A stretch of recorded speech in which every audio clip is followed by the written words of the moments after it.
लोग इनको समर्थन देने के लिए आए हैं।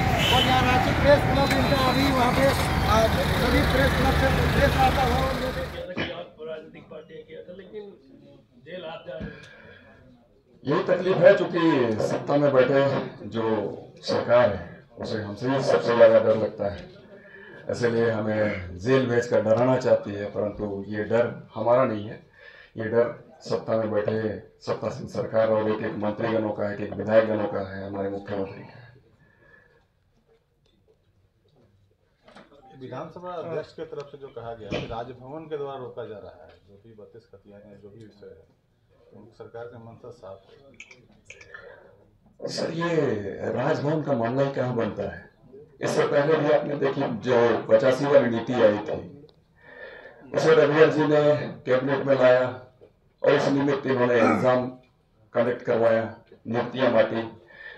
तो अगर सरकार की मंशा साफ होती तो ये 32 नहीं खतियान आधारित स्थान नीति बनवा देते और नियुक्तियां बांट देते, परंतु सरकार की मंशा सही नहीं है। ये तो हम कहें कि अभी जो पंचायत सचिव या फिर और भी नियुक्तियां जो बांटे गए हैं, उन नियुक्तियों में सरकार का किसी भी तरीके का नियुक्तियों में कहीं भी इनके जरिए कुछ किया नहीं गया। और हाईकोर्ट से जब बच्चे उधर से अपनी नियुक्तियों को लेकर उनका जो फैसला आया, तो उसको लेकर ये अपना टेंट बनाते हैं, बड़े आयोजन करके ये नियुक्तियां बांटते हैं। तो ये उनकी उपलब्धि नहीं है, परंतु ये अपनी उपलब्धि गिनवाते हैं। ये तकलीफदेह है। सरकार ने अभी तक नियुक्ति की दिशा में कोई पहल नहीं की है। एक आखिरी सवाल था कि आप झारखंड आंदोलनकारियों की बात करते सम्मान की, तो जगह जगह तो बड़ा बड़ा बैनर पोस्टर हर जगह लगा कि सरकार जो है झारखंड आंदोलनकारियों को सम्मान दे रही है, पेंशन वगैरह दे रही है, इस तरह की बातें। ये सिर्फ गुमराह करने वाली बातें हैं, इसके अलावा कुछ नहीं है। सरकार ने तो यह भी कह दिया कि मैंने लागू कर दिया खतियान के आधार पर। कहाँ लागू किया? सरकार तो ये कहती है कि 60% यहाँ के लोग रहेंगे, 40% बाहर के लोग रहेंगे, 60-40 की बात करती है। और यहाँ के मंत्री कहते हैं कि नहीं, एक महज प्रयोग है। हफीजुल साहब का यही कहना था कि ये प्रयोग हो रहा है, इसके बाद में फिर हम लोग दूसरी नीति बनाएंगे। ये 40 की बात हम करें तो 40 आउटसाइडर तो सीधे सीधे आएंगे ही। अब जो 60% झारखंडी की बात कर रहे हैं, तो मैं पूछना चाहता हूँ सरकार से कि 60% में झारखंडी कौन? आपने झारखंडी को परिभाषित किया ही नहीं, तो फिर 60% किसे नौकरी देंगे? उसमें भी तमाम लोग बाहरी आएंगे। और हमारे यहाँ के जो सिस्टम का शिकार बने जो हमारे बच्चे हैं, हम तो कहेंगे कि आज हमारे यहाँ के लोग जो हैं 2 वक्त रोटी कैसे हम जुगाड़ करें उसकी चिंता में है। तो कैसे वो तैयार करेंगे अपने आप को प्रतियोगिता परीक्षाओं के लिए, ये बहुत बड़ा प्रश्न है। तो हम तो यही कहते थे कि यहाँ के जो बच्चे हैं, जो खतियानी बच्चे हैं, उनकी योग्यता का आकलन करते हुए उसे फर्स्ट, सेकेंड, थर्ड, फोर्थ हर एक नियुक्तियों में हिस्सेदारी दी जाए। हम फर्स्ट ग्रेड की बात करते हैं, यूपीएससी की बात करते हैं, आईएएस आईपीएस की बात करते हैं, वो आखिर कैसे बने? तो हमारे यहाँ के जो बच्चे हैं, जो टैलेंटेड हैं, जो जेपीएससी को जो कंप्लीट करते हैं, उसी में से हमारा कोई बच्चा जो वीडियो है बेहतर काम करता है, उसे आप डीसी बनाए। हमारा जो डीएसपी जो बच्चा है, उसे आप एसपी बनाने का काम करें और उसे जिला संभालने का मौका दें। निसंदेह हमारे यहाँ के जो लोग हैं, हमारे इस प्रदेश को, हमारे इस जिले को, अंचल को, ब्लॉक को, थाना को बेहतर तरीके से संचालित कर सकते हैं, न कि कोई बाहरी व्यक्ति कर सकता है। क्योंकि बाहरियों को यहाँ की चिंता नहीं होती है। आप भी जानते हैं, घर वाले को घर की चिंता होती है, किसी बाहर वाले को नहीं होती है। किराएदार को चिंता नहीं होती है। घर को बेहतर तरीके से संभाल कर रख सकता है तो सिर्फ और सिर्फ घर का मालिक है। और खतियानी ही इस झारखंड के मालिक हैं। आज खतियानी इतने बेबस, लाचार महसूस कर रहे हैं कि वो पलायन कर रहे हैं। हर एक वर्ष हमारे यहाँ के बच्चे बच्चियां बाहर चले जाते हैं। तकरीबन ये जो सरकारी आंकड़े हैं उसमें 8.5 लाख दर्शाए जाते हैं, परंतु हम तो कहें ये आंकड़ा बढ़ सकता है 13 से 14 लाख तक। तो ये तकलीफदेह है। आज हमारे पर्व त्योहार में हमारे बच्चे ढूंढते हैं अपने बाप को, अपने भाई को। हमारे माएँ ढूंढती है अपने बच्चे को, हमारी यहाँ की बहनें ढूंढते हैं अपने हस्बैंड को, हमारे भाई ढूंढता है अपनी बहन को राखी के दिन में कि आज यदि वो होती तो हमारा पर्व बेहतर होता। लेकिन हमारे यहाँ के लोग बाहर जाते हैं 2 वक्त की जुगाड़ करने के लिए, कैसे हम अपने परिवार तक 2 पैसे कमा कर भेजें, उसकी चिंता होती है। तो ये तकलीफ दे है हमारा झारखंड, और हम ही बेघर हो रहे हैं। बाहर के लोग यहाँ पर आकर घर बनाकर रह रहे हैं। कोई 1 कट्ठा 2 कट्ठा में घर बनाता है और वो हमारी हकों को मारने की कोशिश करता है। वो झारखंडी कहलाता है। और हम कुछ एक दिनों पर अगर यही स्थिति बनी रहे तो हमारे रोज के रोज जमीनें जो बिक्री हो रही है CNT SPT एक्ट के रहते हुए हमारे यहाँ जमीन का धड़ल्ले से खरीद फरोख्त हो रहा है।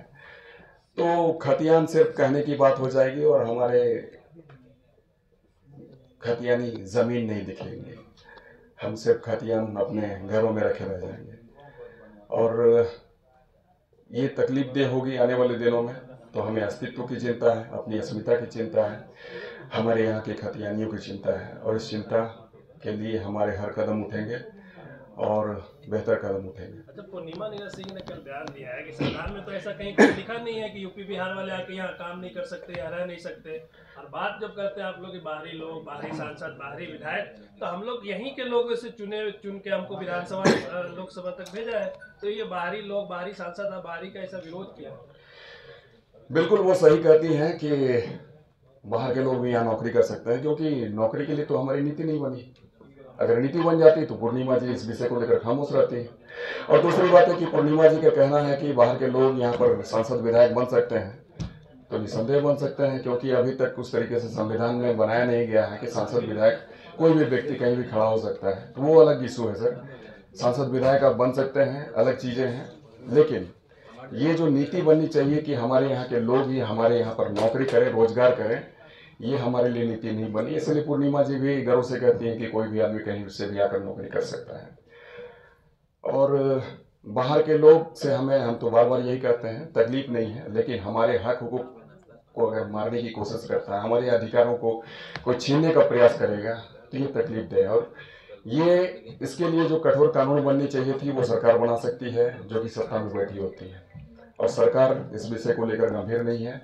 सरकार भी आज पूर्ववर्ती सरकार के ट्रैक में ही दौड़ने का काम कर रही है। हम तो कहेंगे बीजेपी जो यहाँ पर थी सरकार, बीजेपी और आजसू की सरकार, उसके राह पर, उसके पदचिन्ह पर ये चलने का काम कर रही है। और उसके अधूरे कार्यों को कैसे हम पूरा करें, इसके प्रयास में वो दिन रात व्यस्त है।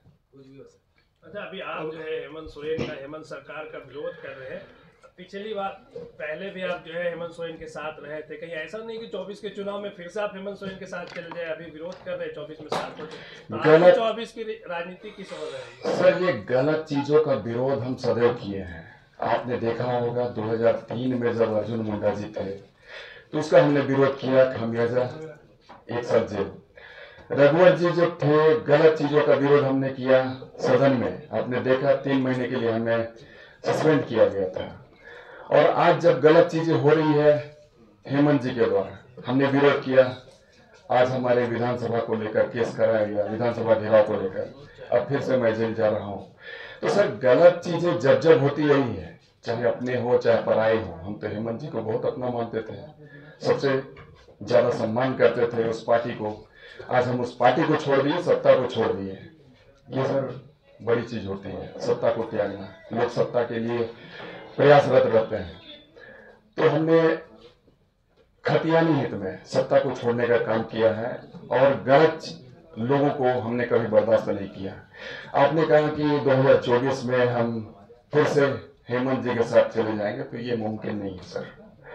हम कतई नहीं उनके साथ हैं और खतियानी आने वाले दिनों में मुंहतोड़ जवाब देगा ऐसे गलत प्रवृत्ति, गलत मंशा पालने वाले लोगों को, चाहे हेमंत जी हो या फिर कोई और नेता हो, जिसने भी हमारे खतियानी की भावनाओं को कुचलने का काम किया है, ठगने का काम किया है, शोषण करने का काम किया है, उनके अधिकारों को छीनने का काम किया है, यहाँ के दबे कुचले को दबाने का प्रयास किया है, उसे उठाने का कभी प्रयास नहीं किया। तो ऐसे लोगों को मुंहतोड़ जवाब मिलेगा सर। अमित जी